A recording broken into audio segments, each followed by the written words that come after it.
Hey guys, welcome to UAV and this is lecture 28 of our quick revision series। और आज हम discuss करेंगे rights का concept जो कि हम लास्ट लेक्चर में 27 में हम स्टार्ट कर चुके हैं और यहाँ पर हमें कंटिन्यू करना है आगे। ठीक है, तो हमारा दो टॉपिक जो है वो सब हेडिंग्स के अंदर हमारा रह गया है, generation of rights and human rights. तो चलिए शुरू करते हैं। देखिए, जनरेशन ऑफ राइट्स जो है वो बाय कैरल वेसेक ने दी है। ठीक है, इसमें हमें क्या पढ़ना होता है कि देखिए, फर्स्ट जनरेशन जो राइट्स हैं वो है सिविल एंड पॉलिटिकल राइट्स। जैसे कि इसमें बात की जाती है नेगेटिव राइट्स। ठीक है, नेगेटिव राइट्स मतलब कि जैसे जो स्टेट को क्या है कि लिमिट करना है। ठीक है, स्टेट जो है वो बैक फुट पर रहती है यहाँ पर। ठीक है, बहुत सिंपल कॉन्सेप्ट है, तो इसलिए इसमें ज़्यादा कॉम्प्लेक्स करने की नीड नहीं है। देखिए, प्रोडक्ट ऑफ लिबरल डिस्कोर्स है ये। ठीक है, कि भाई जैसे राइट टू लाइफ या लिबर्टी, इन सब चीज़ों की बात की जाती है, इंडिविजुअलिज्म की बात की जाती है कि लोगों को मतलब लिबर्टी होनी चाहिए। ठीक है, लोग अपने हिसाब से काम करेंगे, स्टेट इंटरवीन नहीं कर रही है। ठीक है, अब कैपिटलिज्म इससे क्या हुआ, बढ़ा था। अब जब ये बढ़ा था तो हुआ क्या था कि रिच और पुअर क्लास के बीच में क्या है, गैप जो है वो इंक्रीज हो गया था, जिसकी वजह से क्या हुआ, इनक्वालिटी बढ़ गई। इनक्वालिटी बढ़ी तो फिर आया सेकेंड जनरेशन ऑफ राइट, जिसे हम बात करते हैं socio economic and cultural rights. ठीक है, अब देखिए, इसमें बात होती है पॉजिटिव राइट्स, जहाँ पर क्या है, स्टेट क्या है, इंटरवीन करेगी। ठीक है, एडवोकेटेड बाय सोशलिस्ट कंट्रीज। ठीक है, rights to equal wage, employment etcetera, ये सब चीज़ों के ये एग्जाम्पल है। Due to development of commonness, तो यहाँ पर बात हो रही है कि भाई हमें लोगों को सबको लेकर चलना है, चाहे रिच के राइट्स हों या फिर पुअर के राइट्स हों। ठीक है, सारे जो सेक्शन है उन सब लोगों को हमें उनकी कंडीशन देखते हुए हमें ऐसी पॉलिसी बनानी है कि सब लोग जो है वो ग्रो करें। ठीक है, अब देखिए, थर्ड होता है solidarity rights, also called collective developmental rights. अब यहाँ पर हम मीन जो है वो थर्ड जनरेशन वाले राइट्स में हम बात करते हैं कि रेफ्यूजीज़ हो गया, इन्वायरमेंटल जो एक्टिविस्ट हैं, जैसे वो लोग बात करते हैं कि भाई इन्वायरमेंट से रिलेटेड हमें जो भी राइट्स हैं वो सब चीज़ें हम यहाँ पर बात करते हैं। ठीक है, अब देखिए, first and second generation rights are recognised by international covenants of rights 1966। तो यहाँ पर हमें तीन जनरेशन ऑफ राइट्स के बारे में हमने देख लिया ब्रीफ में। अब देखिए, ह्यूमन राइट्स जो है, हम मेन जो टॉपिक है हमारा, यहाँ से स्टार्ट करते हैं। बैकग्राउंड में हम जाएंगे तो हम देखेंगे कि भाई जो वर्ल्ड वॉर 2 है उसके बाद से यहाँ से ओरिजिनेशन होता है ह्यूमन राइट्स का। ठीक है, टिल वर्ल्ड वॉर 1 क्या था कि भाई मोनेस्टिक सोवरेनिटी जो थी, मोनेस्टिक पर्सपेक्टिव जो हम पढ़ रहे थे अभी तक, वो चल रहा था स्टेट का। ठीक है, स्टेट जो है वो अपने हिसाब से काम कर रही थी। Needed to dilute state sovereignty, need for intervention of international community. ठीक है, जैसे कि अब हम एग्जांपल लें, हिटलर के टाइम पर हमने देखा भाई ज्यूस का जो हॉलोकॉस्ट हुआ। अब हुआ क्या कि देखिए, जो लोगों के ऊपर मतलब ये सब चीज़ें हो रही थी तो बहुत जगह हो रही थी कि भाई किलिंग्स हो रही है या फिर सर्टेन कम्युनिटीज़ को जो है वो उनके ऊपर वायलेशन हो रहा है अलग अलग टाइप का। लेकिन यहाँ पर हमने देखा कि भाई ज्यूज़ जो है वो, जब उनका होलोकॉस्ट हुआ, वो बहुत पॉपुलर, मतलब एक तरीके से इनफेमस इंसिडेंट है। ठीक है, अब वहाँ से फिर बात होती है कि भाई ह्यूमन राइट्स की, क्योंकि अब ज्यूज़ जो कम्युनिटी है वो आज की डेट में हम देख रहे हैं कि देखिए इसराइल है, अब वहाँ पर जो ज्यूज़ रह रहे हैं, तो वो एक छोटा सा देश होने के बाद भी इतना ज़्यादा डेवलप्ड हो गया है, इतना ज़्यादा उन लोगों ने टेक्नोलॉजिकली डेवलप कर लिया। तो वो जो लोग हैं वो एक अलग टाइप के लोग हैं, जो लोग मतलब डेवलपमेंट की तरफ या फिर आप कह लीजिए नॉलेज के लिए हर चीज़ वो तेज़ी से ग्रो कर रहे हैं। तो आप इन सब चीज़ों को ध्यान में रखते हुए देखा गया कि भाई इन लोगों के ऊपर हो रहा है, फिर यूएस ने इंटरवीन किया। तो अब ये जो एचआर मतलब ह्यूमन राइट्स जो है वो यहाँ से आपका फेमस होना चालू हुआ है। ठीक है, अब यहाँ से देख लेते हैं कि भाई united nation declaration of human rights plus international covenants on civil and political rights plus international covenants on social and economic rights 1966, जो ये जो बिल है हमारा इंटरनेशनल बिल ऑफ राइट्स है। ठीक है, अब देखिए, वेदर रिकॉग्नाइज बाई कॉन्स्टिट्यूशन और not, it assume that people possess human right. मतलब बात यह है कि देखो, by virtue of being human, आप जो कुछ राइट्स जो है वो मतलब पोजेस करते हैं, वो है क्या, ह्यूमन राइट। ठीक है, बेसिस क्या माना गया कि भाई इसकी बात की गई, मतलब जो ह्यूमन राइट की मतलब बेसिस माना गया कि भाई ये यूनिवर्सलिस्ट होने चाहिए, कि भाई देश में या वर्ल्ड में, चाहे फिर नॉर्थ अमेरिका हो या साउथ अमेरिका हो, कोई भी कॉन्टिनेंट हो, ठीक है, एक्स वाई जेड, जहाँ भी ह्यूमन रह रहे हैं तो वहाँ पर जो आइडियाज़ हैं राइट्स के, एक यूनिवर्सल आइडिया होंगे कि भाई ये ह्यूमन के लिए राइट्स हैं जो हर किसी को मिलने चाहिए, ठीक है। यूनिवर्सलिस्ट की यहाँ पर बात होती है, यूनिवर्सलिज्म, जो कि बहुत कॉन्टेस्टेड आइडिया है। इसके ऊपर काफ़ी डिबेट्स हैं जो हम आगे डिस्कस करने वाले हैं। तो लॉक्स की थ्योरी में अगर बात करें, लॉक्स थ्योरी ऑफ जो है नेचुरल राइट्स, उनमें हमने देखा कि भाई जो राइट्स हैं वो क्या है, सेल्फ एविडेंट ट्रुथ होते हैं।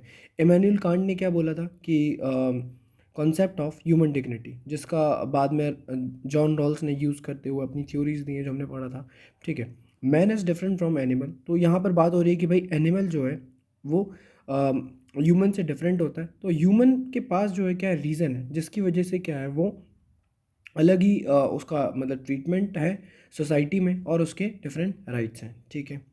अब देखिए, conception of human rights evolve much later but has been talked about since John Locke, Immanuel Kant, ठीक है। तो इसमें क्या है कि जॉन लॉक और इमैनुअल कांट के टाइम से बात हो रही है, लेकिन अब जाके हम ह्यूमन राइट्स को इतना महत्व देने लगे हैं।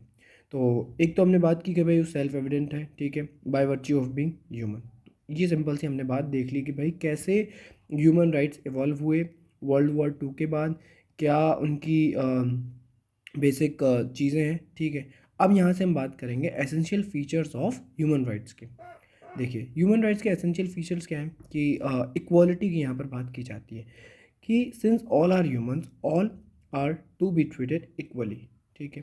कि यहाँ पर ये मतलब बात हो रही है वेस्टर्न आइडिया की। अब जो नॉन वेस्टर्न सोसाइटीज़ हैं, जैसे कि एशियन सोसाइटीज़ मान लीजिए आप, साउथ ईस्ट एशियन सोसाइटीज़ मान लीजिए, तो इसमें बात होती है मतलब अब यहाँ पर क्या है कि अलग अलग देश में या इन सब सोसाइटीज़ में क्या है, अलग अलग सिस्टम है, कस्टम्स हैं, जिसकी वजह से जो कस्टम्स हैं जिसमें अलग अलग मान्यताएं हैं, जहाँ पे कहीं पे कास्ट सिस्टम फॉलो हो रहा है, कहीं पर देख रहे हैं कि भाई वुमेन को जो है वो इक्वल स्टेटस नहीं दिया जाता है सोसाइटी में एज अ मैन। तो ये सब चीज़ें, और वो लोग मानते हैं इस चीज़ को। तो women don't have equal status to man. तो यहाँ पर बात की जाती है कि भाई वुमेन जो है वो नीचे है मैन के, ठीक है। वो जो एक सोसाइटी में जो स्टेचर है वुमेन का, वो एक पोजीशन डाउन होता है, माना जाता है ऐसा। तो यहाँ पर क्रिटिसिज्म किया गया है इस चीज़ का।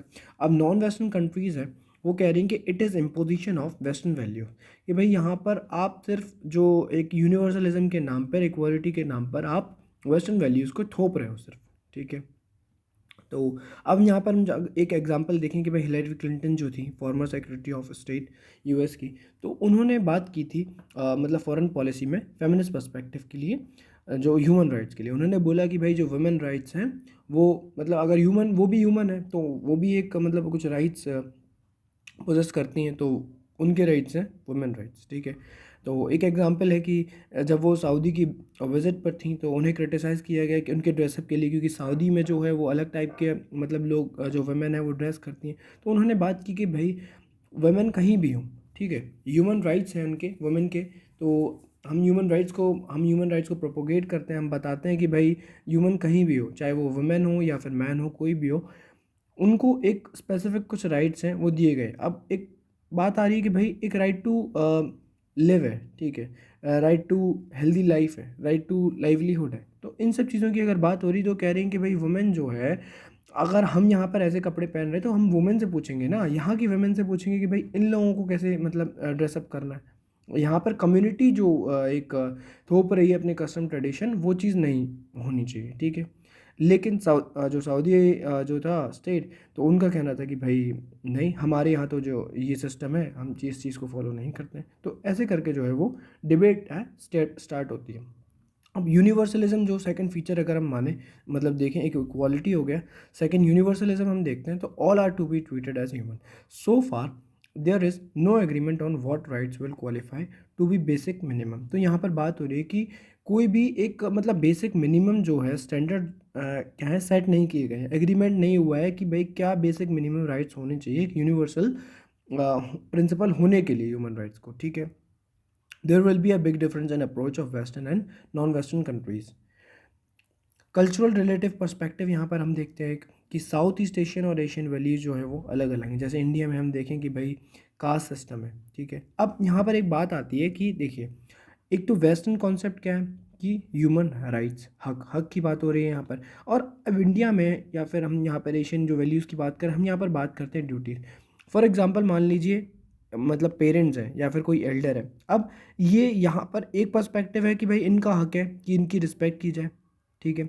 और एक पर्सपेक्टिव है कि भाई अगर कोई छोटा है तो वो उसकी ड्यूटी है कि रिस्पेक्ट करना, या फिर अतिथि देवो भव वाला जो हमारे इधर कॉन्सेप्ट है कि हमारे इधर जो भी गेस्ट हैं हम उनकी रिस्पेक्ट करते हैं, ठीक है। अब तो यहाँ पर बात हो रही है कि भाई वो एज अ ड्यूटी हम देख रहे हैं उस चीज़ को, और वहाँ से जो वेस्टर्न कॉन्सेप्ट है वो उस चीज़ को देख रहे हैं कि वो एज अ राइट है। तो यहाँ पर कल्चरल रिलेटिव पर्सपेक्टिव है ये, कि भाई अलग अलग डिफरेंट कल्चर में जो है वो मतलब इस राइट का जो भी जो वैल्यू है इसका डिफरेंट पर्सपेक्टिव है कि भाई यहाँ पे एक जगह इसे राइट माना जा रहा है, एक जगह यहाँ पर इसे ड्यूटी मानी जा रही है इस वैल्यू को। तो वेस्टर्न कंट्रीज़ में मतलब जो वेस्टर्न कंट्रीज़ हैं वो कह रही हैं कि भाई एशियन वैल्यूज़ जो हैं वो जस्टिफिकेशन दे रही हैं सॉफ्ट अथॉरिटेरियनिज्म का। सॉफ्ट अथॉरिटेरियनिज्म का मतलब होता है कि भाई कि आप जो है ज़बरदस्ती लोगों से बोल रहे हैं कि आप अपनी ड्यूटीज़ को मतलब ये जो वैल्यूज़ हैं एज अ ड्यूटी उन चीज़ को फॉलो करिए, ठीक है। तो इस चीज़ को वो कह रहे हैं सॉफ्ट अथॉरिटेरियनिज्म फॉलो कर रही हैं एशियन कंट्रीज़, ठीक है।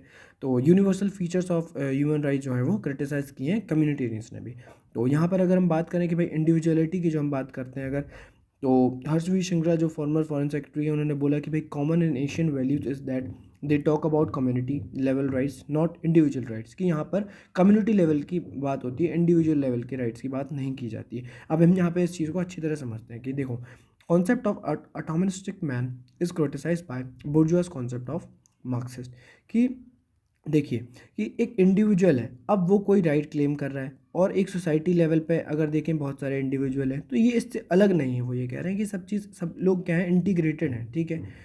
Cultural relatives and communitarian criticise individuality in human rights as an abstract concept. वो कह रहे हैं कि भाई अगर आप इंडिविजुअल लेवल पे बात करेंगे कि भाई ह्यूमन राइट्स जो हैं वो हर एक इंडिविजुअल को दिए जाने चाहिए, तो वो इस चीज़ को कह रहे हैं कि भाई ये एब्स्ट्रैक्ट कॉन्सेप्ट है, कोई इसका कॉन्क्रीट मतलब एक स्ट्रक्चर नहीं है, कोई कॉन्क्रीट डायरेक्शन नहीं है इसका कि भाई ऐसे होंगी ये चीज़ें, ये सही है, ठीक है। तो कह रहे हैं कि नहीं, कम्युनिटी जो है, कम्युनिटी के जो कस्टम ट्रेडिशंस हैं उसके हिसाब से इंडिविजुअल जो है वो ग्रो करता है, उसी के हिसाब से वो चलता है। अब तीसरा फीचर क्या है कि जो राइट्स हैं, जो जो ह्यूमन राइट्स हैं वो इनएलिएनेबल होते हैं, कि भाई इसे कोई छीन नहीं सकता है, ठीक है। By virtue of being human they possess it. Permanent होने चाहिए कि human rights are not circumstantial, ये नहीं कि कुछ सर्कमस्टेंसेज हैं उसकी वजह से हम यहाँ पर ह्यूमन राइट्स दे रहे हैं और बाकी टाइम पर हम उस चीज़ को वापस भी ले सकते हैं। अब इस पर क्या है, डिबेट्स हैं। तो हमने क्या देख लिया, हमने फीचर्स देख लिए, हमने एवोल्यूशन देख लिया कैसे ह्यूमन राइट्स इवॉल्व हो रहे हैं, क्या टाइम पीरियड था। अब हमने फीचर्स देख लिए, अब हम आगे बढ़ते हैं कि भाई इसमें डिबेट्स क्या क्या। तो थियोरेटिकल जो डिबेट्स हैं तो वो क्या है कि no consensus even on definition of human. भाई अभी तो ये कह रहे हैं कि भाई ह्यूमन की डेफिनेशन क्या है, वही इस चीज़ पे कंसेंसस बिल्ड नहीं हुआ है।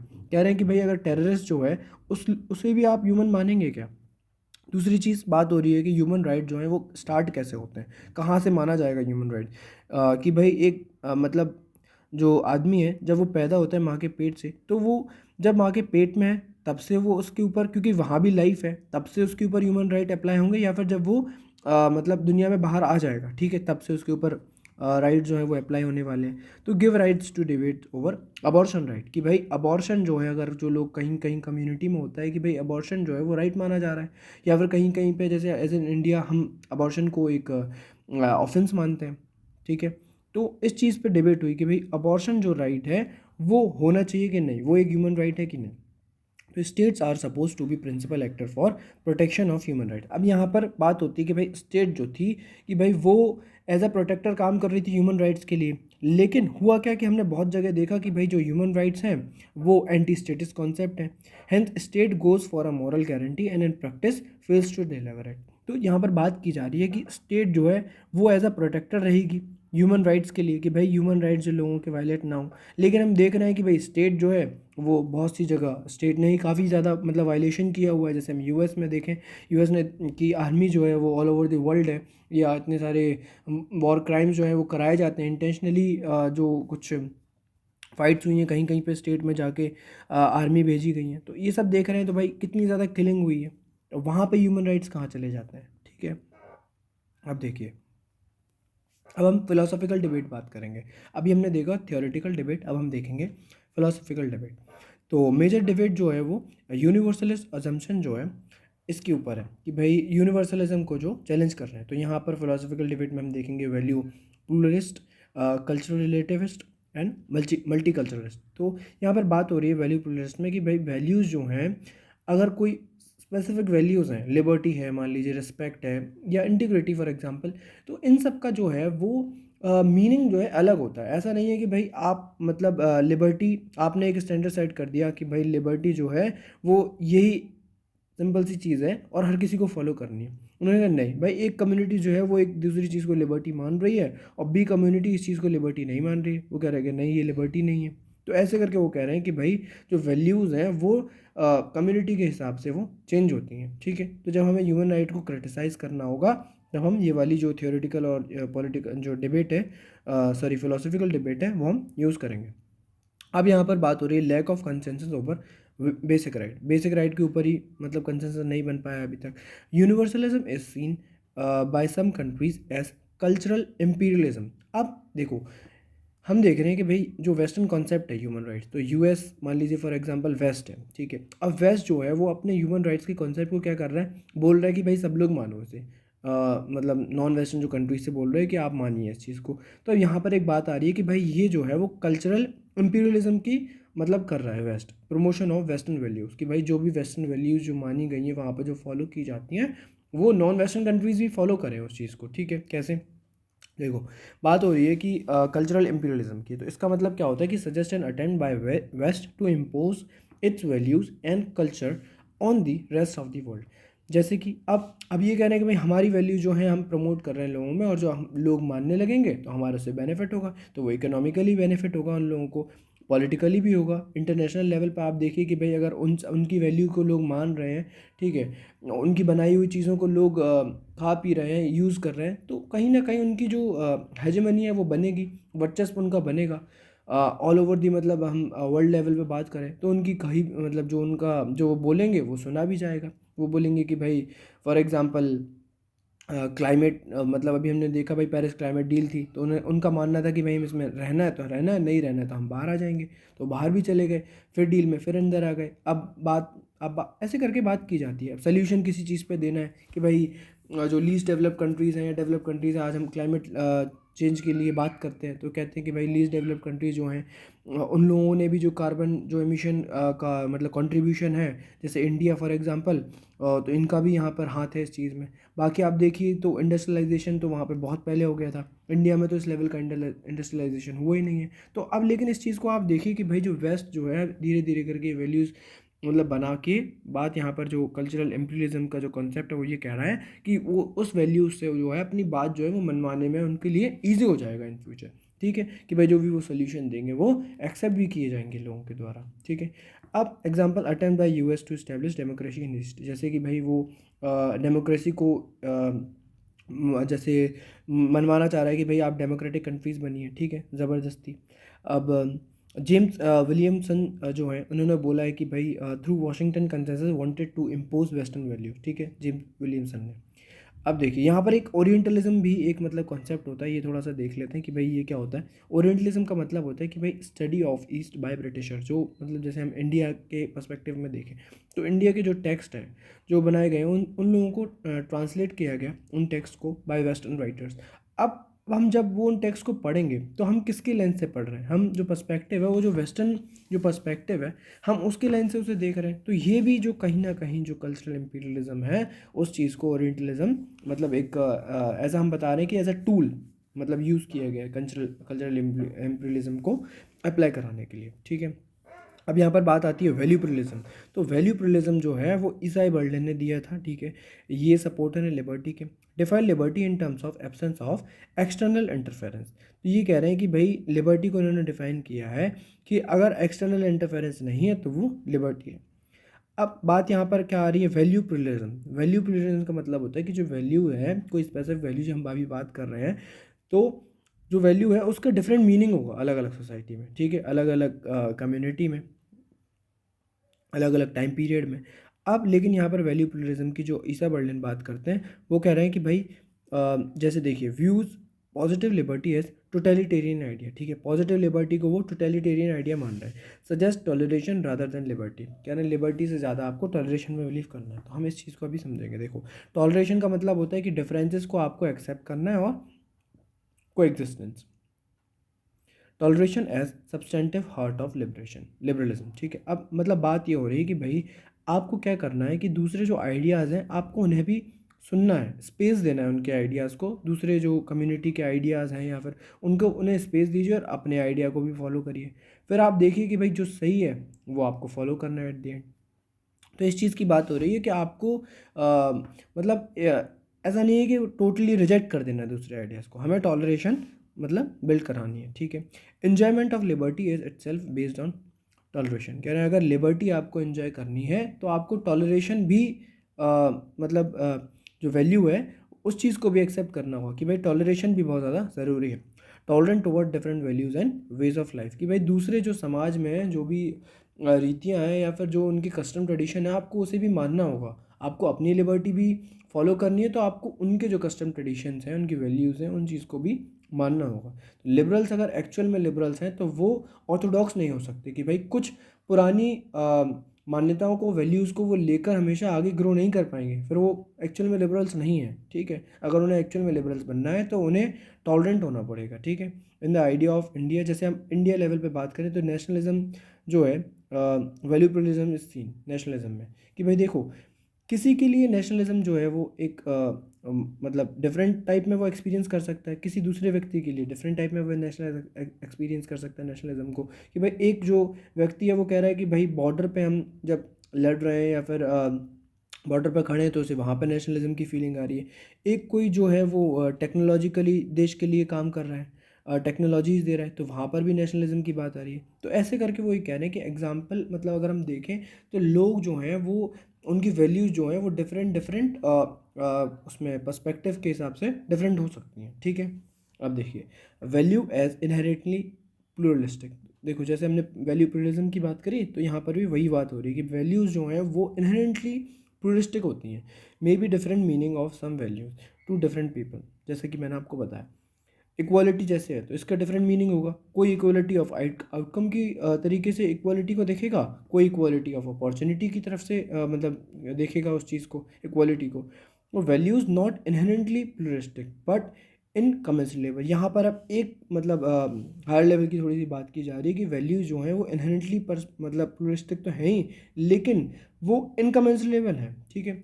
इनकमेंसरी लेवल का मतलब होता है कि आप उन वैल्यूज़ को मेजर नहीं कर सकते सेम स्टैंडर्ड्स पर। कि मान लीजिए ए और बी व्यक्ति हैं तो उनके जो डिफरेंट एक्सपीरियंस होंगे लाइफ में उस वैल्यू को लेकर, मान लीजिए कोई भी वैल्यू है कि भाई रिस्पेक्ट को लेकर, भाई कैसे मतलब लोगों के लिए रिस्पेक्ट करनी चाहिए, फिर कैसे रिस्पेक्ट लेनी है, या इंटीग्रिटी जो वैल्यू है, तो उनके टाइम के हिसाब से या उनके वो कहाँ पर थे उनके प्लेस के हिसाब से, उनके बैकग्राउंड के हिसाब से जो वैल्यूज़ हैं, उनके जो एक्सपीरियंस हैं वो अलग होंगे, ठीक है। तो आप उसे सेम स्टैंडर्ड पे क्या है उन वैल्यूज़ को जज नहीं करेंगे, तो इनकमेंसरेबल है, ठीक है। कैन नॉट बी मेजर्ड और quantified, can not fixed order of priority, ठीक है। जैसे कि लेक्सिकल ऑर्डर रॉल्स ने बता दिया था, जॉन रॉल्स ने, कि भाई ऐसे करके 3 ऑर्डर हैं, आपको ये फॉलो करना है, तो ये इस चीज़ को नकार रहे हैं। No imposition of any specific way of life by state, ठीक है। Only way to decide priority is through bargain, debate and dialogue. तो यहाँ पर मतलब आपको डिस्कोर्स का जो स्पेस है वो आपको देना है। यहाँ पर सिर्फ ऐसे स्पेसिफिक मतलब स्ट्रिंजेंट वो नहीं होना चाहिए कोई भी आइडिया कि नहीं आपको यही चीज़ सिर्फ फॉलो करनी है, ठीक है। आपको यहाँ पर बार्गेन भी होना चाहिए, डिबेट, डायलॉग, ये सब चीज़ें ज़रूरी हैं। तो यहाँ पर ये कह रहे हैं कि देखो चॉइस विल बी हार्ड, ठीक है, choice will be hard choice. कि जैसे मान लीजिए लाइफ ऑफ नन जो है वो अब उनके लिए जो कुछ आइडिया ऑफ लाइफ है वो मतलब सेलिब्रेट रहती हैं, ठीक है। उनके लिए आइडिया ऑफ लाइफ ऐसा है कि भाई एक अलग तरीके से जीना, मैरिड वुमेन के लिए अलग है। तो लेकिन यहाँ पर बात की जा रही है कि ऐसा नहीं है कि अगर वो सेलिब्रेट है तो वो सुपीरियर हो गई, तो यहाँ पर बात की जा रही है no one is superior to another. अब ईसाई बर्लिन के बारे में हम थोड़ा सा और पढ़ते हैं। देखिए यहाँ पर मतलब एक थोड़ी गहराई वाली बात है, वो समझते हैं। The world that we encounter in ordinary experience is the world in which we face choices between ends equally ultimate, claims equally absolute, the realisation of some of which just inevitably involve the sacrifice of other. तो यहाँ पर ईसाई Berlin क्या कह रहे हैं, यहाँ पर उनका कहना है कि देखो जो लोग हैं नॉर्मल, मतलब कोई व्यक्ति है, तो उनके एक्सपीरियंस क्या है वो अलग होते हैं लाइफ में, ठीक है। अब इस चीज़ को थोड़ा समझने की कोशिश करते हैं कि we face choices between ends equally ultimate claims equally absolute. तो अब जैसे मान लीजिए कोई व्यक्ति है, ठीक है, उसने कोई एक कॉमन गोल बना लिया, उसने कहा कि नहीं भाई ये मेरा हक है और ये मतलब मुझे मतलब मेरा गोल है कि भाई एक एग्ज़ाम को क्लियर करना है, एग्जाम्पल ले लीजिए, ठीक है। Claims equally absolute. अब कह रहा है कि भाई अपने उन्हें राइट्स भी पता है कि भाई पेरेंट्स से उन्हें क्या राइट ले लें, स्टेट से उन्हें क्या राइट चाहिए, उन्हें ये भी चीज़ पता है। अब उस चीज़ के लिए वो कह रहे हैं कि the realisation of some of which just inevitably involve the sacrifice of others. अब उनके हिसाब से तो ये है कि भाई मुझे सिर्फ एक एग्ज़ाम जो है वो क्लियर करना है और ये मेरे राइट्स हैं, मैं इनको क्लेम करके इस डायरेक्शन में मूव करूँगा, ठीक है। लेकिन वो ये नहीं समझ रहे हैं कि भाई इसके मतलब इस चीज़ को करने के लिए सिर्फ एक सिंपल ये चीज़ नहीं है कि भाई आपने अपने राइट्स को क्लेम कर लिया है और अपने गोल की तरफ मूव कर रहे हैं। कह रहे हैं ऐसा नहीं है, बहुत सारी चीज़ें होती हैं लाइफ में, सेक्रीफाइसेस भी होते हैं, इस चक्कर में कितने लोग सेक्रीफाइस कर रहे होंगे या आपकी लाइफ में और भी चेंजेस आएंगे। तो उनका कहना ये है कि एक मतलब एक गोल के लिए, एक गोल की तरफ बिल्कुल अटैच हो जाना कि भाई यही एक अल्टीमेट आपका लाइफ का गोल है, तो वो चीज़ सही नहीं है। टाइम के साथ चीज़ें चेंज होती हैं, वो ये कह रहे हैं। अब अभी एक टाइम पर आपके लिए एक एग्ज़ाम जो है वो क्लियर करना बहुत बड़ी वाली बात हो गई कि भाई ये एग्ज़ाम क्लियर कर लूँगा तो बस सब चीज़ सही हो जाएगी। लेकिन वही कह रहे हैं कि कुछ टाइम बाद आप देखेंगे कि भाई ये जो आपका गोल था वो आगे लाइफ में जाके बहुत छोटा बन जाएगा कि भाई वो तो अचीव कर लिया, या फिर अचीव ना भी किया तो आपके लाइफ में आगे बहुत सारे और एक्सपीरियंसेस आने वाले हैं, चैलेंजेस आने वाले हैं, उस चीज़ को आप मौका दीजिए, ठीक है। तो वो इस चीज़ की बात कर रहे हैं। ईसाई बर्लिन कह रहे हैं कि देखो एक ऐसा नहीं होता है सिंपली आपने अपना गोल चुना और अपने अपने राइट्स को क्लेम किया और आप आगे बढ़ रहे हैं, ऐसा नहीं है, ठीक है। तो Isaiah Berlin talk about value प्लuralism yet believes that there are some generic values upheld in all societies, example honesty and courage. अब यहाँ पर बात हो रही है कि वैसे तो वैल्यू प्लuralism में ईसाई बर्लिन बिलीव कर रहे हैं कि वैल्यूज़ जो हैं वो अलग अलग होती हैं, लेकिन वो कुछ कह रहे हैं कुछ वैल्यूज़ ऐसी होंगी जो कि हर सोसाइटी में सारे लोगों को मतलब माननी होंगी, ठीक है। जैसे कि ऑनेस्टी है, करेज है, ये कुछ वैल्यूज़ हैं। तो यहाँ पर हमने देखा कि भाई कुछ वैल्यूज़ जो हैं वो मतलब स्टिक करना होगा लोगों को, उन वैल्यूज़ को मानना होगा। अब वैल्यू मोनिज्म हम देख लेते हैं क्या है कि believes in supremacy of particular value, कि भाई एक जो वैल्यू है बस उस चीज़ को हम मान रहे हैं कि भाई यही जो है वो सुप्रीम है। जैसे कि एक टाइम पीरियड में हम देख रहे हैं कि भाई लिबर्टी जो है वो सुप्रीम वैल्यू है लिबरल्स के लिए।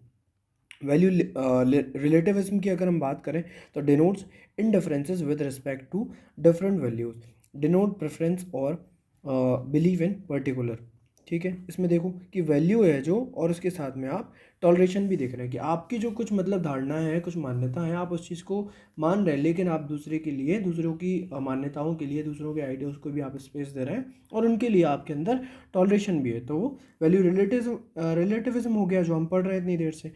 तो toleration should not be understood as indifference, weakness और अपीजमेंट। तो टॉलरेशन को आपको ये नहीं मानना है कि आप अगर टॉलरेट कर रहे हो किसी व्यक्ति के आइडियाज़ को, किसी व्यक्ति के बिलीव्स को, तो आप उसे इंडिफरेंस या फिर वीकनेस मत मानिए उस चीज़ को, ठीक है। वो तो मतलब हैंड इन हैंड चलेगा, वैल्यूज़ जो हैं आपकी और टॉलरेशन जो है वो वैल्यू प्लuralism में साथ में ही चलने वाला है। तो वॉल्टायर मतलब एक स्कॉलर रहे हैं, उन्होंने बोला है कि I strongly detest what you say yet I will defend to death your right to say. तो उनका कहना है कि भाई हो सकता है कि भाई मैं आपकी बात से बिल्कुल सहमत ना हूँ, लेकिन मैं इस चीज़ के लिए डिफेंड हमेशा करूँगा करूँगा और मरते दम तक खड़ा रहूँगा आपके साथ कि आप अपनी बात जो है वो रख पाएँ, ठीक है। अब देखिए रिलेवेंस ऑफ वैल्यू प्लuralism with respect to human right may be practical approach to remove confrontation by making attempts to secure human rights. West should not impose its values on rest। तो मतलब यहाँ पर बात हो रही है कि भाई जो वैल्यूज़ हैं वो हो सकता है कि मतलब ह्यूमन राइट को सिक्योर करने के लिए प्रैक्टिकल हों, लेकिन वेस्ट को क्या है उस चीज़ को थोपना नहीं है, ठीक है, दूसरों के ऊपर। Imposing human rights and democracy eight gun point may do greater harm, कि भाई आप ज़बरदस्ती किसी को कह रहे हैं कि भाई नहीं ह्यूमन राइट्स मानो, नहीं भाई डेमोक्रेसी लाओ, तो इस चीज़ से ज़्यादा हार्म होगा, ठीक है। जैसे इराक लीबिया के एग्जांपल हम लें, dialogue among civilisation is the best way to resolve conflict. कह रहे हैं कि भाई डायलॉग्स और मतलब जो डेलिब्रेशन है इस चीज़ का आपको स्पेस देना है, तो सिविलाइजेशन जो है वो कॉन्फ्लिक्ट जो है अच्छी तरीके से रिजॉल्व कर पाएंगी। अब ह्यूमन राइट्स का हम क्रिटिक देख लेते हैं। तो if our culture had maintain some great values like cooperative spirit, regards for elders, hospitality, we should ensure that these values are not eroded with revival of human rights. तो अब हम criticism में देख रहे हैं। देखो, हमने देखा कि भाई इंडिया में हम देख रहे थे कि भाई रिस्पेक्ट करना है एल्डर्स की, ठीक है, या फिर अतिथि देवो भव वाला कॉन्सेप्ट हम देख रहे थे। लेकिन ये नहीं है कि भाई ह्यूमन राइट्स आ गया तो हम उस चीज़ को भूल जाएं, ठीक है, क्योंकि ह्यूमन राइट्स की वजह से हम अपनी वैल्यूज़ को मतलब इरोड कर दे रहे हैं। तो आप अगर अपनी वैल्यूज़ को इरोड ना करें तो भाई इनकी ज़रूरत ही नहीं है। वो एज अ ड्यूटी ही आप उस चीज़ को मान रहे हैं, जो कि यहाँ पर ह्यूमन राइट्स एज अ मतलब वेस्ट जो है वो दिखा रहा है। तो there is no clash between old values and new rights provided we are sufficiently careful. तो कोई भी डिफरेंस नहीं है और ना ही क्लैश है। वो कह रहे हैं ओल्ड वैल्यूज़ में जो हमारी वैल्यूज़ हैं और जो न्यू ह्यूमन राइट्स की बात की जा रही है, अगर हम मतलब केयरफुली उन चीज़ों को देखें। कल्चरल रिलेटिविस्ट की अगर हम बात करें तो oppose human rights as they conflict with prevailing cultural practices. तो जो कल्चरल रिलेटिविस्ट का पर्सपेक्टिव है वो ये कह रहे हैं कि नहीं, हम ह्यूमन राइट्स को नहीं मानेंगे। हमारे कल्चर में तो मतलब ये जो वैल्यूज़ हैं वो हम मानते हैं या फिर नहीं मानते, फॉर एग्जांपल कुछ वैल्यूज़ को। तो इसके लिए वो क्या है, अपोज कर रहे हैं इस चीज़ को। लेकिन अब कुछ अगर हम मतलब जगह देखें तो हम देख रहे हैं कि भाई ह्यूमन राइट्स ने जो है वो बहुत सारी इनह्यूमन इलॉजिकल प्रैक्टिस को जो है वो ह्यूमन राइट्स ने ख़त्म कर दिया। जैसे कि हम देखें फीमेल जेनाइटल म्यूटिलेशन जहाँ पर हो रहा था, तो उस चीज़ को मतलब वाइडली कंडेम किया गया और बताया कि भाई ये गर्ल्स और वुमेन के राइट्स के अगेंस्ट है। चाइल्ड सेक्रीफाइस और इन्फेंटिसाइड एंड फीमेल फेटिसाइड जो हो रहा था, वो जो है वो ह्यूमन राइट ने अपोज किया स्ट्रांगली, ह्यूमन राइट के एक्टिविस्ट ने। और सती जैसी प्रथा को जो है वो ख़त्म किया। जैसे राजा राम मोहन रॉय ने, उन्होंने उन्होंने भी जो मतलब फ़िलासफ़ी दी as a precursor to philosophy of human rights, उसे माना जाता है। Human rights were in some cases opposed as conflicting with religious beliefs. कहीं कहीं पर तो वो रिलीजियस बिलीव्स के मतलब उस चीज़ को अगेंस्ट में देखा गया ह्यूमन राइट्स को। जैसे कि 1981 में ईरानियन जो रिप्रेजेंटेशन थी यूएन में contented that United nation declaration of human rights embodies a secular understanding of judo Christian tradition which could not be implemented by Muslims. वो कह रहे हैं कि भाई आप ह्यूमन मतलब जो ह्यूमन राइट्स के नाम पर जूडो क्रिश्चियन जो मतलब एक स्पेसिफिक धर्म की आप जो ट्रेडिशन है उस चीज़ को तो आप मान रहे हैं, लेकिन वो दूसरे जो धर्म है वो लोग फॉलो नहीं कर सकते उस चीज़ को। तो वो वहाँ पर कॉन्फ्लिक्टिंग जो मतलब बात है वो की गई। और इब्राहिम जो है 1994 में कहते हैं कि to say that freedom is western और unAsian is to offend our traditions as well as our forefathers who gave their lifes against struggle against tyranny and injustice.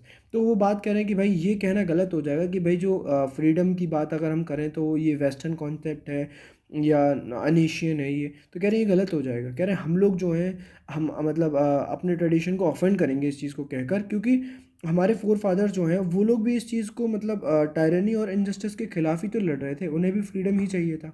तो इनका कहना ये था। अब हम मल्टीकल्चरलिज्म को डिस्कस करेंगे, जो कि कॉन्सेप्ट दिया गया है विल किमलिका के द्वारा। लिबरल मल्टीकल्चरलिस्ट है ये। Multicultural citizenship a liberal theory of minority rights 1995 में इन्होंने लिखा। बीको पारेख के हम कॉन्सेप्ट को देखेंगे, रीथिंकिंग मल्टीकल्चरलिज्म। तो इन दोनों के आइडियाज़ को हम देखेंगे। सेंट्रल थीम इनकी क्या है, protection of minorities, protection and promotion of religion and cultural of minorities. Second, giving minorities a voice in policy making. तो माइनॉरिटीज़ क्या होता है, वो कह रहे हैं भाई जो नॉन डोमिनेंट सेक्शन है ऑफ द सोसाइटी वो माइनॉरिटीज़ होता है। ग्लोबलाइजेशन में क्या हुआ कि वर्ल्ड जो है वो बहुत पास आ गया, मतलब एक दूसरे से जो लोग हैं वो कनेक्ट करने लगे आपस में। ये जो अलग अलग कॉन्टिनेंट्स हैं सबके अंदर कनेक्टिविटी बढ़ गई आपस में, तो मोर इंट्रैक्शन हुआ। सोसाइटीज़ जो है वो डाइवर्स होने लगी, ठीक है। जब इंट्रैक्शन हुआ भाई तो पॉपुलेशन भी अलग अलग डाइवर्सिफाई होने लगी, हर चीज़ डाइवर्सिफाई हो रही थी।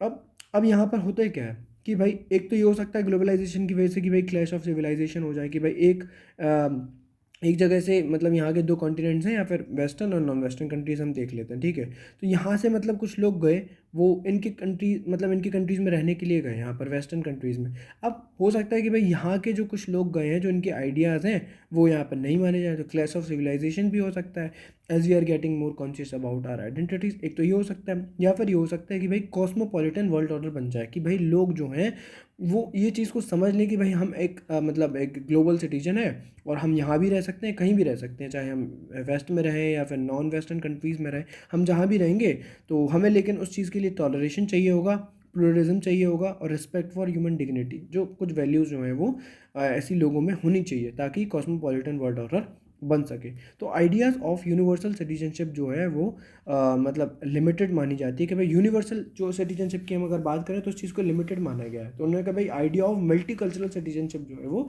होनी चाहिए। जैसे कि हम अपने इंडियन कॉन्स्टिट्यूशन में देखते हैं कि आर्टिकल 25 है, 28 है, 29 है, तो माइनॉरिटीज़ के जो राइट को डिफाइन करता है कि भाई based on the idea that if a person is born in a minority religion he she should not suffer from disadvantage. तो इस चीज़ के बेसिस पर हमने मतलब कुछ आर्टिकल जो है वो माइनॉरिटीज़ के लिए रखे गए हैं एज अ फंडामेंटल राइट्स।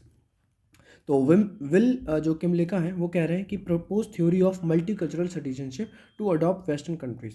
तो उन्होंने कहा है भाई मतलब वेस्टर्न कंट्रीज़ जो हैं वो मल्टी कल्चरल सिटीजनशिप को अपना लें तो ज़्यादा अच्छा होगा।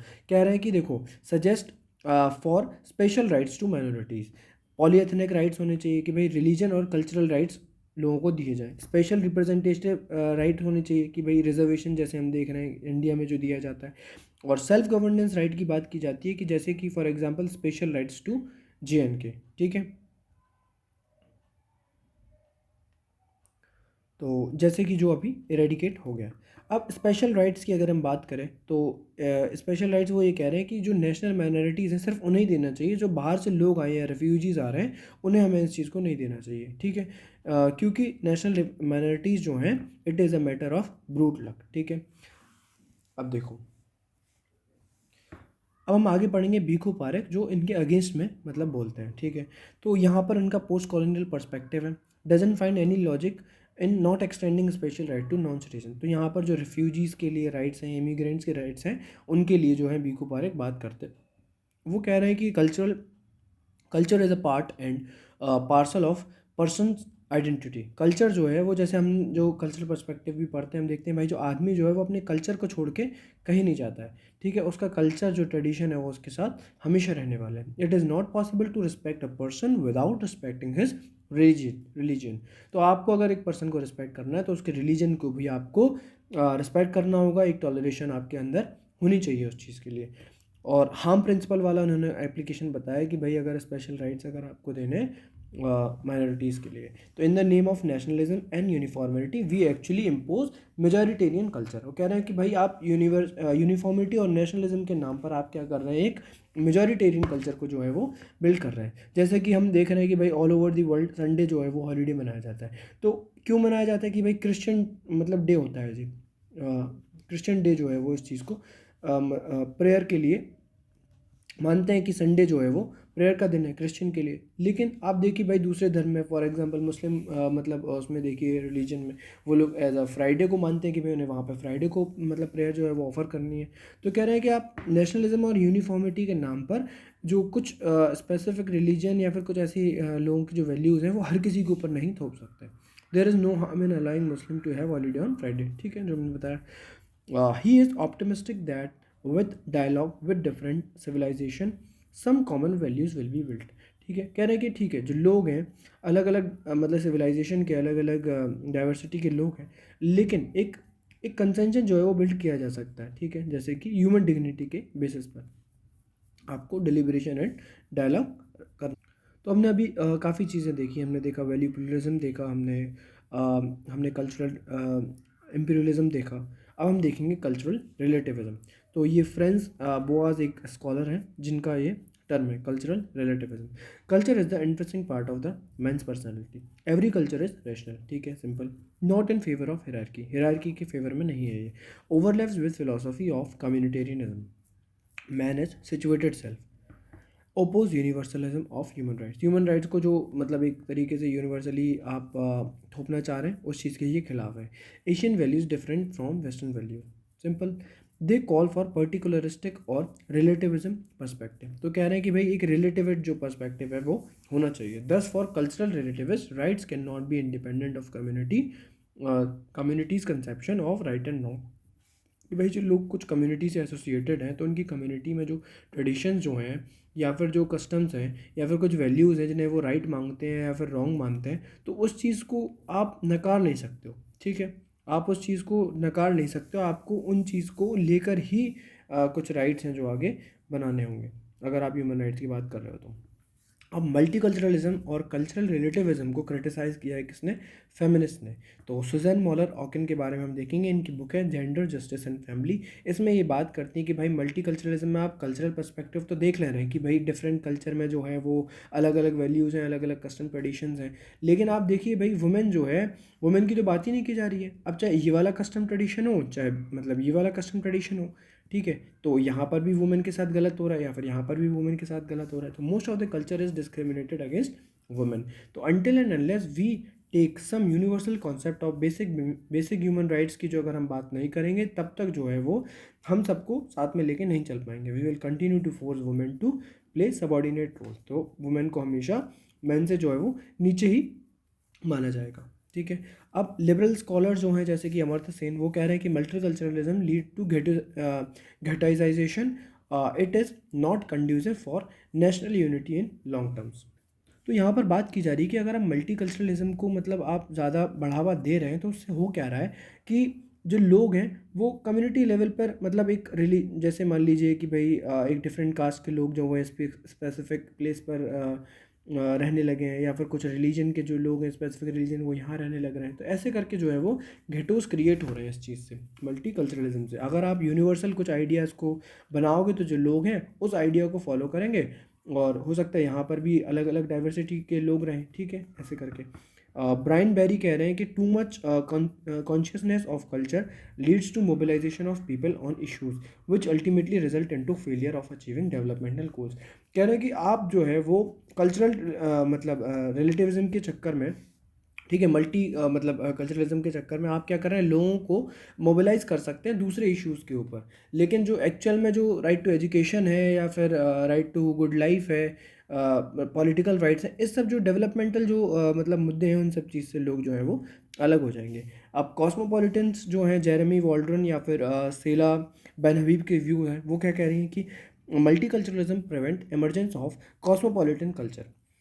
अब मतलब ये जो है वो कॉस्मोपॉलिटन कल्चर जो है वो बनने नहीं दे रहा है, क्या? मल्टीकल्चरलिज्म, ठीक है, प्रिवेंट कर रहा है इस चीज़ को बनने के लिए। तो हमने बताया था ना कि भाई कॉस्मोपॉलिटन कल्चर हो जाएगा कि भाई लोग जो है वो अपने आप को एक ग्लोबल सिटीजन मानेंगे।